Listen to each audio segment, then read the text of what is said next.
بسم اللہ الرحمن الرحیم۔ السلام علیکم۔ قدیم یونان میں جب کسی کے گھر بیٹا پیدا ہوتا تھا تو چاہے باپ کتنا ہی غریب کیوں نہ ہو وہ شخص اسے پال لیتا تھا، لیکن جب کسی کے ہاں بیٹی پیدا ہوتی تھی تو چاہے باپ کتنا ہی امیر کیوں نہ ہو وہ شخص اپنی بچی کو جنگل میں چھوڑ آتا تھا۔ وہ لوگ اس پریکٹس کو ایکسیٹونٹاس کہتے تھے، جس کا اردو میں مطلب بنتا ہے ظاہر کر دینا۔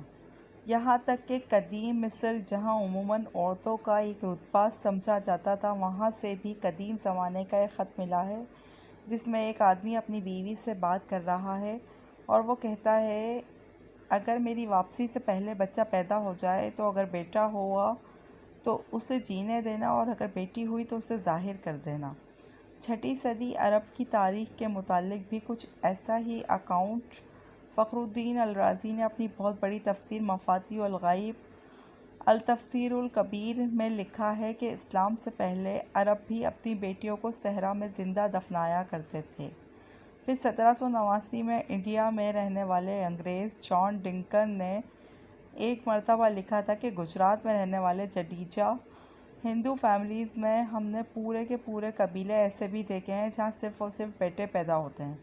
20 سال بعد جا کر انگریزوں کو یہ بات پتہ چلی تھی کہ ایسا صرف اس لیے ہوتا تھا کہ وہ لوگ بیٹیوں کو پیدا ہوتے ہی مار دیتے تھے۔ آپ کو پتہ ہے اس پریکٹس کے لیے اسلام کیا کہتا ہے؟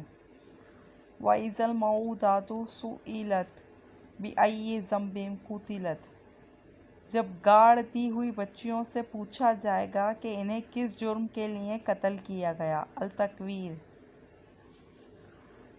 16ویں صدی کے اٹلی میں ایک شخص رہا کرتا تھا نکولو میکیاویلی۔ اس کی لکھی ہوئی کتابیں پڑھنا یورپ کا ہر بادشاہ اپنے لیے ضروری سمجھتا تھا، کیونکہ اس شخص نے یورپ کو حکمرانی کرنے کے طریقے سکھائے ہیں۔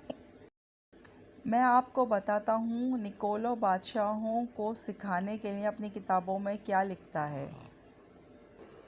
اگر کسی دشمن کو نقصان پہنچانا ضروری ہو تو پھر اسے ایسا نقصان پہنچاؤ کہ وہ بدلہ لینے کے قابل ہی نہ بچے۔ آپ جانتے ہیں اس کے برعکس دشمنوں کے متعلق اسلام کے آخری نبی کی کیا پالیسی تھی؟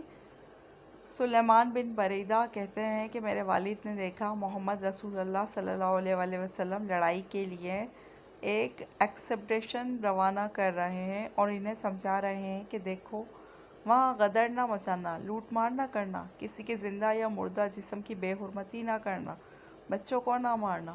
سنن ابو داؤد۔ اپنی ریسرچ کی وجہ سے مجھے لائبریری آف کانگریس کی کتابیں دیکھنے کا موقع ملا، یعنی 167 ملین کتابیں، نقشے اور سکولز کا ذخیرہ۔ اس دوران میں نے کئی فلسفوں کے متعلق جانا۔ یہ بات میں پورے دل سے کہہ رہا ہوں کہ اسلام سے زیادہ رحم دل اور پیار کرنے والا دین میں نے آج تک نہیں دیکھا۔ واللہ اعلم۔